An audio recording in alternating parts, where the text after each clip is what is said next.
Cool. All right. Now You we're ready? rolling. Yes.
Hello everybody, I'm Jim Durrett, Mayor of Montgomery County, and this is another one of our series of shining the spotlight where it needs to be shown.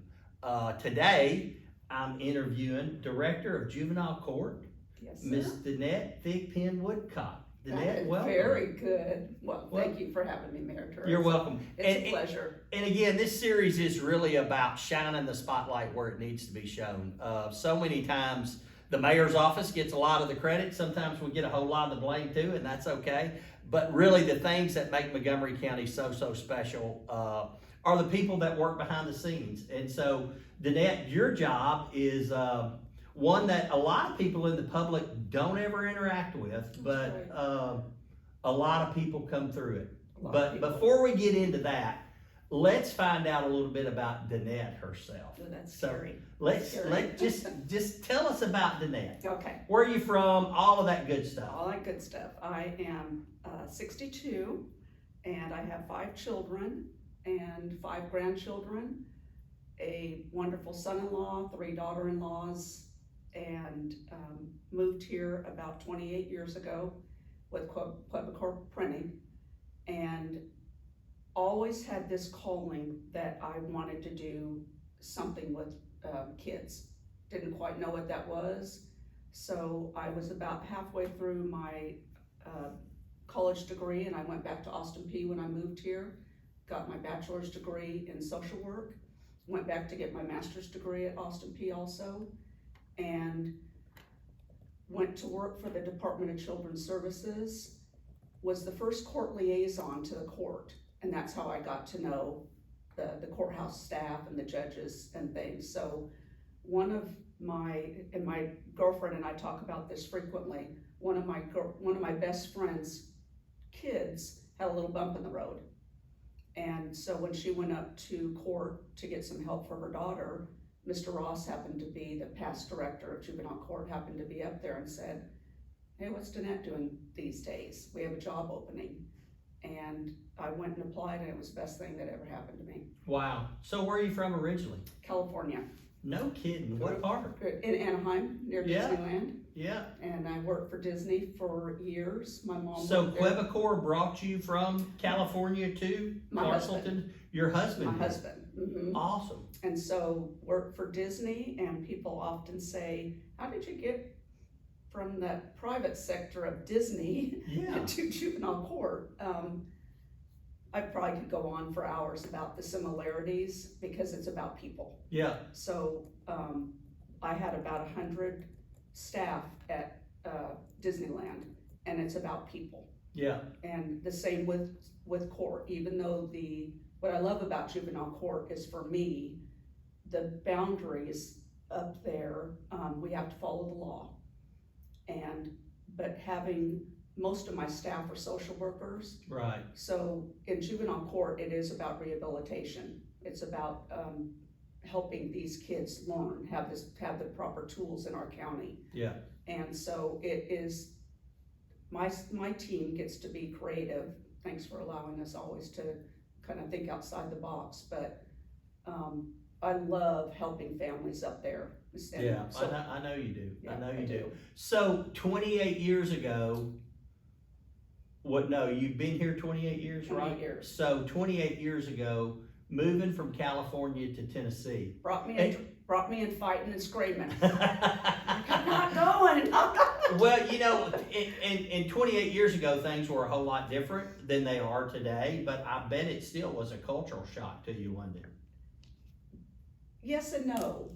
You know, I often think back because I raised my children here. They were all in elementary school.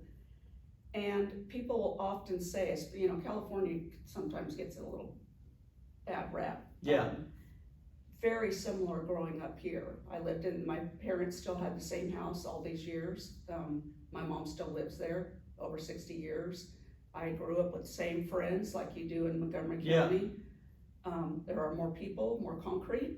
Yeah. But what I love that I think I've gotten the blessing is I got to see Montgomery County change. Yeah. And it's been beautiful, sometimes painful. Yeah.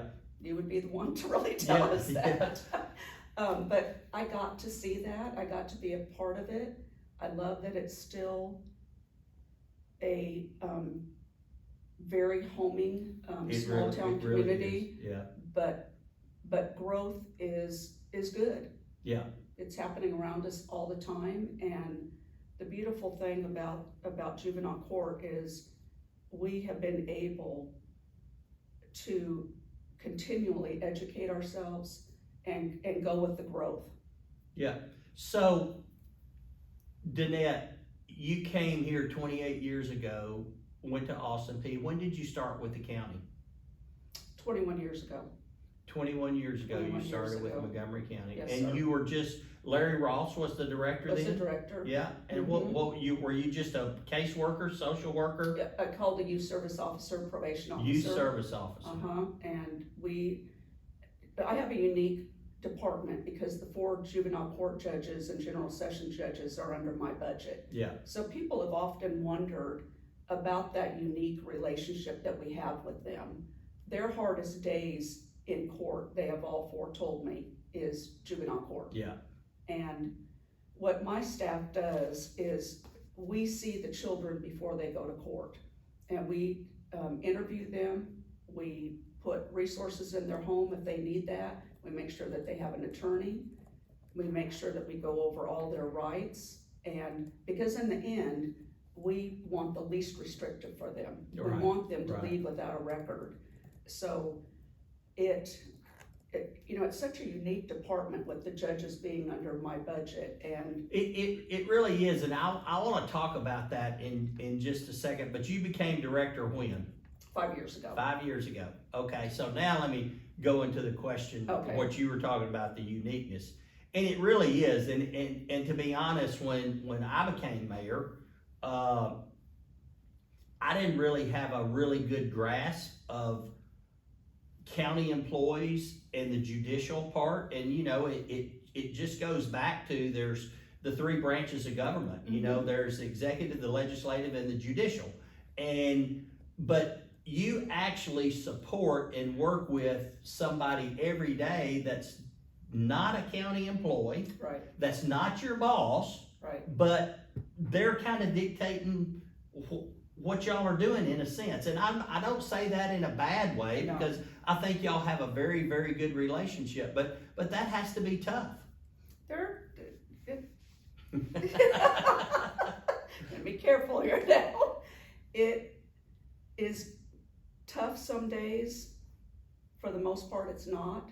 Once again, I was thinking about before you and I had the pleasure of meeting today, Mayor, really what was it what I love about it? Because I love it. There are tough days. They are not my boss, and you and I have talked about this Right. before. It really is a respectful dotted line. Yeah. It is their courtroom, and I have, you know, one of the biggest pleasures is I probably work with the best team in all of my 62 years, and I've worked since I was 15 years old. At McDonald's, everybody should wear a hairnet at McDonald's to get a really good sense about who you are. But it's just a dotted line, and if you go in every day, just knowing that the person that you're gonna help is either the child, the parent, the grandparent, the aunt. I think at 62 now, with having such a young staff, there's some days that I'll think, what is my role now? And oftentimes it's sitting with a grandmother who's now raising her grandkids with, in boo-hooing, and I'll get a sticky note out and just make a list. Today you're just gonna go to the grocery store. And that's really what we're about up there. And it's the days that are tough, or you're dealing with things that you have to deal with in life, 4 judges or 30 families waiting out in the hallway. It's one problem solving after another, and it gets done. It's not 8 to 5 either, is it? It is not 8 to 5. I don't know what movie that was from. I've received some after-hour texts from Danette. And Danette, I think what you're talking about, you talk about sitting with the grandmother, and unfortunately, and you correct me if I'm wrong, that the kids that come through juvenile court, some have hit a bump in the road, but some of them have hit multiple bumps. Yes. And so you're dealing with all different type personalities too. Yes. And y'all do that on a daily basis. Daily basis. So I interrupted you. What's a typical day look like for Danette? For me, and whether I'm right or wrong, I stay in the trenches with my team. Probably sometimes to a fault, if that makes sense. But I love working with the families. I love my position right now because I've grown to know that the people now that I'm helping is my actual team. Because they all too have their own lives and families and problems and joyful days. But my typical day is making sure that those 4 courtrooms are running properly, that I check in with the judges every day, make sure my team is okay. We have a group text that goes out in the morning that we say who's gonna be here, who's covering court. That way when we get to work, there's not a mystery. Right. And usually we are blessed in this county that we have juvenile court 5 days a week. So there isn't a time that our kids can't be seen, get their resources they need. Right. We're not sitting weeks out to do that. And even during COVID, we got really creative. We called our kids every day. We sent packages in the mail, how to handle stress, how to do, because there was a time that we couldn't see them face to face. Right. And I felt like we did a really good job getting creative to help our kids doing that. The part about our day now, we have, and we know it's always been around, but the mental health issues have really come forward and become apparent. Yeah. People are talking about it more honestly. So one thing I'm really proud about out there is, besides the juvenile court 5 days a week, is my department, and it started with Mr. Ross, and we've continued it, and I told him in our staff meeting yesterday, I hope we always continue it. We teach 5 different classes that we do for free. We're not a money generating department. Right. And so we teach a different class for every child to fall into up there. We do Prime for Life for alcohol and drugs. We do a youth awareness education that is 2 days. We do one for middle school, one for high school. It's really like a first, we educate them on, if you hop in a car with somebody that's got, drugs underneath their car seat. Right. We really do. We've made it that the parents come also now. We teach parenting classes. We do a clarity class for young girls. We do a mentoring boys class for young men. And I always hope that we'll do that. It's something that my staff loves. I'm glad that we don't charge for it. And anyone in the county can use those classes. They don't have That's to have awesome. They don't have to have an incident up in court to do that. That's awesome. So if they just got a kid they think's going down the wrong path, they can call us. They can call y'all and y'all we'll slot them into those a class. That's yes. awesome. Well, one of the questions I've asked everybody is, what are some short-term and long-term challenges that you're facing? But I don't know that I want to ask you that question, because quite frankly, I've known the answer to a lot of them because I work with everybody every day, but, you hear the word juvenile detention a lot, and Yes, sir. we don't like to, I know you don't like to use that terminology, I don't like to use that terminology, and it should be more like juvenile rehabilitation. But in today's world in Montgomery County, if a child or juvenile is sent for, I'll use the word detention, that's a big task for Montgomery County. It is. I mean, because we don't have that facility. That's right. And I know you, and I'm sorry I'm answering some of your questions, but I know you have to build relationships with other communities that have those facilities. Yes, sir. And that's gotta be tough. It is, but I really, I guess I'll start at the beginning. We do have to detain some children.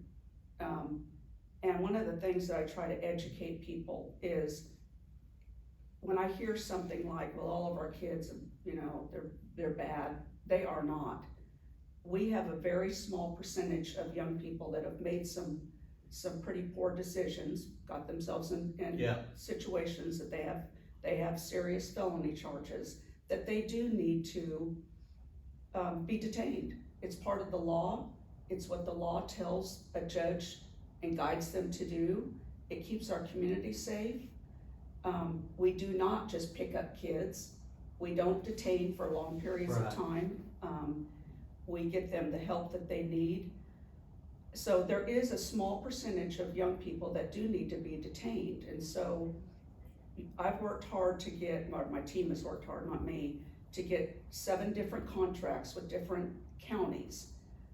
What has happened is our police officers and deputies, and we have a great relationship with them.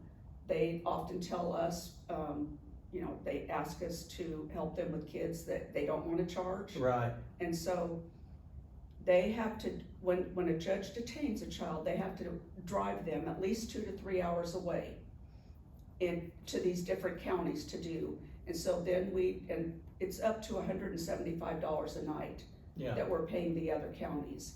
And then our officers have to drive back and get them for court to be back again. So our deputies and police officers are out of our own community. Constantly back. Constantly. Yes, sometimes 4 to 5 officers at a time. Yeah. The other day we had a young person that had some suicidal ideations, and they had to change shifts 3 times, the officers, because they have to stay at the hospital with them while they have what we call mobile crisis to do that. So, and that's probably on an average of once a week now. Wow. That they do that. And you know, Danette, I think one of the sad parts about that is that when we have to take a child and put them in detention and they're 2 hours away, it's a lot of the families, it's really, really hard for them to ever go visit the child. And so you kind of isolate the child, and there's no rehabilitation, there's no comfort of mom and dad or grandma or aunt or uncle. It's none of that. None of that. And I think that when we talk about short-term and long-term challenges, I think one of the things that we need, and we could probably talk about this for an hour, but is a juvenile rehabilitation center. And I know we're working on that. And I know we've done a lot of work on it. We've done a study. The justification is there. We're hoping the state will fund that for us at some point in time. We'll have to staff it. We totally realize it, but we have a big, big need for something like that. Oh, Mayor Durrett, I'm so glad that you said that, because one of the things that just really grieves my department is when a child does have to go to detention, and you know, I always work hard to take out that myth about you know, we're just detaining kids because we don't do that. Right. I look at the numbers every day, and for a large county like we have, we really don't just detain children. But when they leave our building, that grandparent doesn't get to see them. Their attorney doesn't get to see them. You know, they don't get the counseling that they need immediately. Exactly. And so if we had what I want to call a resource center, right, is we could immediate get them some mental health counseling. Their parent could visit, their grandparent, their neighbor. Right. I would like to contract with our local Board of Education because these kids miss school frequently. And we would, do a contract and have our own Board of Education educate them. Their attorney would be able to do that. The mental health component of, besides the law that we have to follow, Right. that's what really, really bothers me. Yeah. And so for our county, this is one of the most unique counties that I've ever, I'm just having the pleasure to live in now. We have a military base that is top in the country. We have a wonderful university, probably the best police department and sheriff's department in the state, I would believe. Yeah. And so I really believe that if we could all come together and do a resource center, they could teach classes there. Mm-hmm. What an amazing thing we could do even preventatively. Exactly. For our young people. Exactly. Who are gonna be us. Yeah. Yeah. Someday. Exactly. And exactly. Some of the best young people that I meet, and even young adults, are those kids that had a bump in the road. Mm-hmm. They're much more aware. And if we can, what I love about the state of Tennessee and the juvenile court law is it really is written to be rehabilitative. There are 3 different levels that somebody can have a bump in the road and still leave our building without a record. Yeah. But they leave with the tools that they need to be the next generation in Montgomery County. Yeah. And so, the more that we could come together, yes, a component of that resource center would be to keep our children that are detained in our own county. Yeah. I think it would be huge. It would be huge. I think it's good for the child or the juvenile or whatever. And you talked about partnering with the Board of Education or with the Clarksville Montgomery County school system. One thing that COVID taught them is remote learning, whether good, bad, or ugly. But now the system's in place where all you really have to do, if you had that facility, it could be an easy link because it's computer, it's over the internet, but they have an in-person school today. And so, it just makes all the sense in the world that Montgomery County would have a center. And it's not a detention center. You use it as detention, but it's really rehabilitation. Yes. Yeah. And now that the police department has their new JET program, a unit just for preventative juveniles, young people, I think our community has really come together and we started neighboring again. That's one of the things I noticed years ago, whether I'm in California or here. I think we all went through a season or whatever that was that we kind of just got busy. I'm famous for it. Yeah. Open my garage door, drive in, and we have started neighboring again. We've started, and I'm really proud of my team because every Wednesday, one of my team invites somebody in the community to come up and speak to us. And so our resources are amazing. Yeah. I've got 4 groups that are doing one-on-one mentoring, which is what was really lacking when we stopped neighboring or kind of helping out our young people. I know for myself, you get busy, life gets busy, and you see a young person having a bump in the road and you kind of look the other way. Well, these are our kids. All these, every child in Montgomery County, they're ours. Is ours. Yeah. And so, I'm a believer in the Lord, and so I literally thank God for our children. Yeah. And I'm glad that I work for a mayor that believes in it too. Well, thank you. I'm not just saying that, Mayor Durrett. I know you're not. I know you're not. You've talked a lot about your staff. How many people you have on staff? 16. 16 people. 16 people. Wow. And I know just recently, we added 1 or 2? 4. 4. Well, I was close.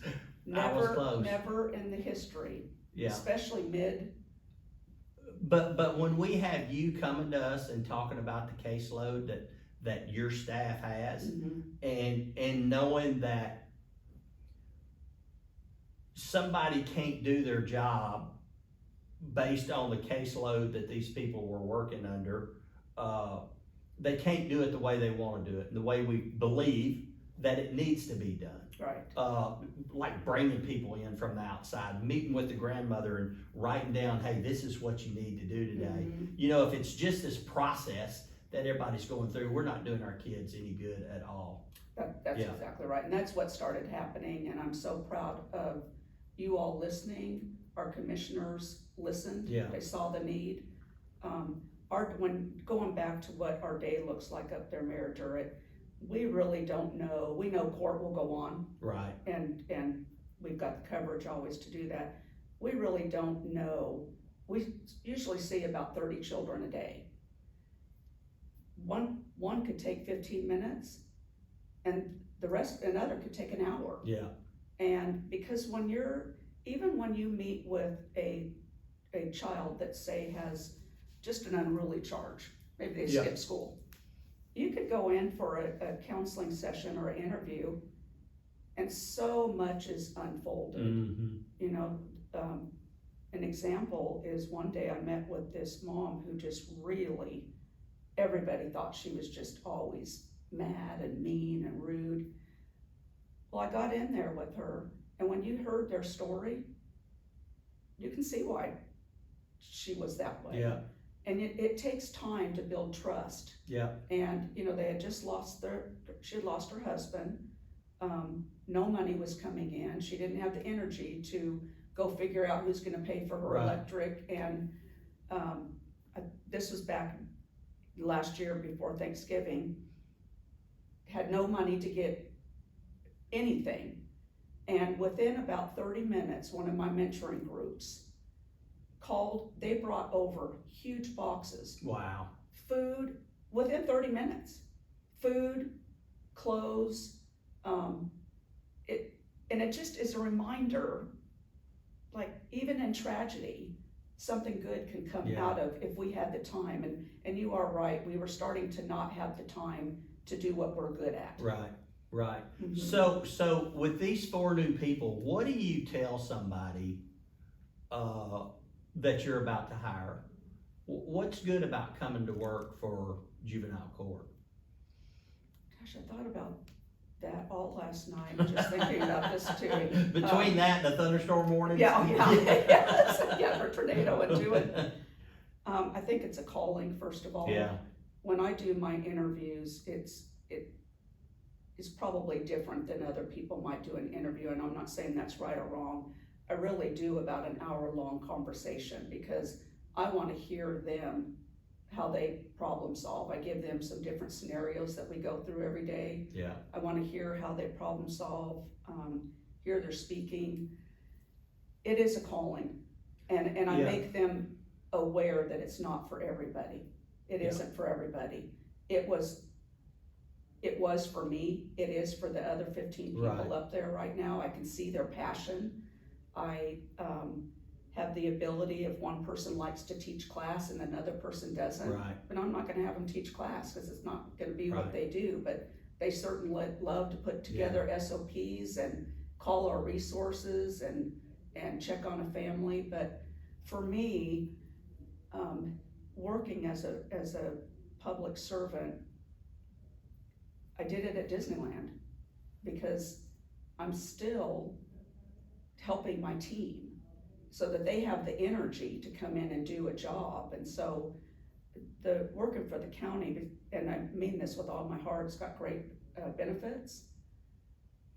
I work for a place that I can think outside the box, and you know, the leadership is good in Montgomery County. You know, with you and Kyle, even the 4 judges, it's a constant conversation. Yeah, it truly is. It really is. Truly is.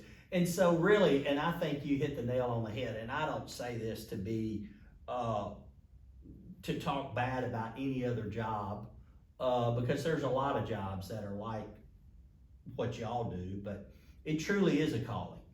I mean, it's not just, hey, I need a job, I gotta go out I'm searching all these sites and, here's a job in juvenile court, I'm gonna go apply for that. It's not that, it truly is a calling. It is calling. Yeah.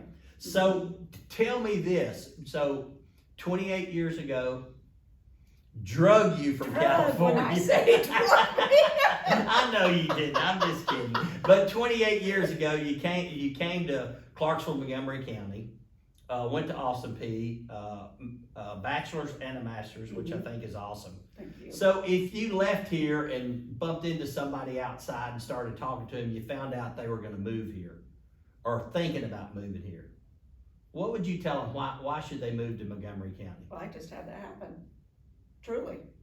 Ironically, my mom and dad's neighbors in the cul-de-sac told my mom about a year ago that they wanted to move to Tennessee. Well, we sometimes assume it's Nashville, Right. and it literally was Clarksville. And they moved here. Their son plays on the baseball team at Clarksville High. And when they were thinking about it, I mean it from the bottom of my heart. I love this community. I love the physical part of it, geographic. Right. We live on a river. There is something for everybody. My dad served in the Korean War, but I had not lived in a military town. And when you say you're proud about it, we're proud. Oh, no doubt. It really No is. We live close to Nashville. We live close to Franklin. We have, our leadership here has open minds about growth. I love that it's still kept as a small community, but it's not. Something for everybody. Yeah. School system is over the top. And university here, great companies. Because what I teach the kids in court, going to college isn't for everybody. Right. It just isn't, especially nowadays. We need good home builders, masonry people, electric, and we've collaborated with Austin P, with some of the companies here to get our kids to learn how to detail a car, Yeah. how to change a tire. One of our mentoring groups teaches kids how to fix lawnmowers and how to mow lawns. Right. And so, you know, I had the pleasure with my kids going to school here and graduating here. One of my children is a police officer here, and my son-in-law is a fireman. So there is something for everyone. It is. And you know, I think you said something that really makes me think about, you know, in today's world with the technologies and everything that we have, there's so many things that you can do with a computer, and you know, you can design buildings and it draws lines for you and it does all that. But our country was built with the hands, and there's always going to be jobs for people that don't mind using their hands, and that's what built our country. I personally think that's what's going to continue to sustain our country, and so I'm so glad to hear you say that. So this is probably going to be my next to the last question. It's Okay. probably going to be one that maybe have multiple answers, but what's the most gratifying experience you've had since you've been in your role? And that's probably a tough one for you, because I'm sure there's so many, and there's so many that are heartbreaking. God, I'd probably get choked up.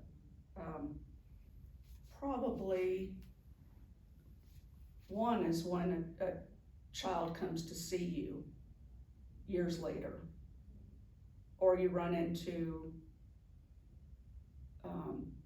grandparents or parents, and even in Walmart. My kids always have a joke that they'll say, "Put your ball cap on, Mom, and keep your head down at Walmart," because, you know, and it just is a joke. They're like, "Keep your head down, don't make eye contact," you know. And so I say that because being where we are in court, you know, our department is in, like you said, the judicial system. Right. So being unique, it is so amazing that when you've had to be tough on them. There's some kids that you even have to file a violation of probation. You don't want to, Right. but it is what the law tells us to do. and then you still have the gift of being able to teach them at the same time. So years later, when they're running down the Walmart aisle and going, you know, Miss Thigpen or Miss Woodcock or something, and they were tough to work with. They got some things, you know, either got detained, and they still come back grateful that they learned. That's the most gratifying. Yeah. And then I always tell my staff, especially the new ones, because, you know, I don't sugarcoat it. It's not an easy place to work. There's gratifying days. There are days that you leave crying. There are days you're upset that you can't find a detention bed. You know, the officers are upset. But every day I tell them, I don't care if you leave every single family with hope. I don't care if their child was detained or maybe they, you know, the outcome wasn't the best. A judge had to lay down a disposition that was very, very hard. We have the ability to leave every family with hope. That's the most gratifying for me. I'm not gonna ask another question because I don't know how you end a conversation like this other than with the word of hope. So Danette, thank you so much for what Mayor you do. Durrett. No, I truly, truly mean that from the bottom of my heart. Me too. It truly is a calling, and you and your people, y'all do an awesome job, and you're truly making a difference in Montgomery County, and I certainly appreciate it. Thank you. As did your leadership. Well, thank you. Thank you. You.